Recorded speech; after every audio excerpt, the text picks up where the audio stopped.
ఇతర పార్టీలతో పొత్తులు పెట్టుకున్న చంద్రబాబుకు సీట్ల సర్దుబాటు మాత్రం తలనొప్పిగా తయారైంది. 175 సీట్లలో 31 నియోజకవర్గాలను జనసేన, బీజేపీకి కేటాయించారు. తమకు కేటాయించిన నియోజకవర్గాల్లో అభ్యర్థులను దింపటం ఆ పార్టీల ఇష్టం. పొత్తులో భాగంగా టీడీపీ 144 సీట్లలో పోటీ చేస్తోంది. ఇప్పటి వరకు చంద్రబాబు 2 విడతల్లో 128 మంది అభ్యర్థులను ప్రకటించారు.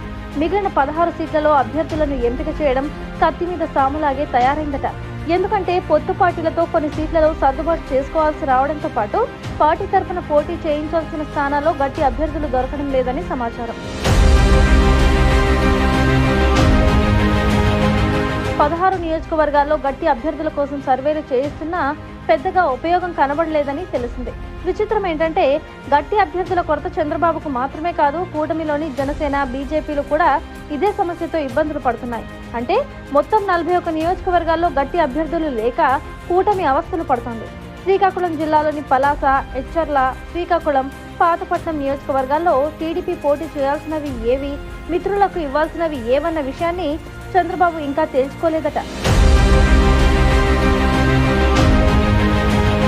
విజయనగరం జిల్లాలోని చీపురుపల్లిలో కూడా చంద్రబాబుకు గట్టి అభ్యర్థి దొరకడం లేదు. కోట నియోజకవర్గంలో 2 నేతలు కోళ్ల లలిత కుమారి, ఎన్ఆర్ఐ గొంప కృష్ణ టికెట్ కోసం పోటీ పడుతున్నారు. అయితే ఈ ఇద్దరు కాకుండా ఇంకెవరైనా గట్టి అభ్యర్థి దొరుకుతారేమో అని వెతుకుతున్నారు. భీమిలి స్థానంలో ఎవరిని దింపాలో తెలియక పెండింగ్ లో పెట్టేశారు.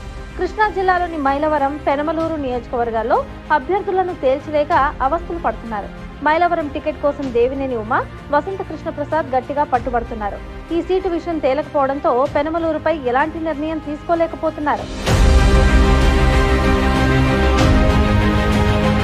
నెల్లూరు జిల్లాలోని సర్వేపల్లిలో ఎవరిని పోటీకి దింపాలో అర్థం కావడం లేదట. ఎందుకంటే ఇక్కడ నుండి సోమిరెడ్డి చంద్రమోహన్ రెడ్డి వరుసగా 5 ఎన్నికల్లో ఓడిపోయారు. టికెట్ ఇస్తే 6సారి కూడా ఓడిపోతారని చంద్రబాబు అభిప్రాయపడ్డారట. అయితే సోమిరెడ్డి మినహా వేరే అభ్యర్థి దొరకడం లేదని సమాచారం. కడప జిల్లాలోని బద్వేలు, జమ్మలమడుగు నియోజకవర్గాల్లో దేన్ని బీజేపీకి కేటాయించాలి, ఎందులో టీడీపీ పోటీ చేయాలో తేల్చుకోలేకపోతున్నారట. చంద్రబాబు సమస్య ఇలాగుంటే జనసేన పోటీ చేసే స్థానాల్లో 7 అభ్యర్థులను ప్రకటించిన పవన్ మిగిలిన 14 చోట్ల అభ్యర్థులను ప్రకటించలేదు. కారణం ఏంటంటే గట్టి అభ్యర్థులు దొరకడం లేదట. అలాగే బీజేపీ విషయం చూస్తే టీడీపీ ఓడిపోయే సీట్లను తమకు అంటకట్టిందని పార్టీలోని సీనియర్లు అగ్రనేతలకు ఫిర్యాదులు చేశారు. ఆ జాబితా ఫైనల్ కాలేదు కాబట్టి అభ్యర్థులను ప్రకటించలేదు.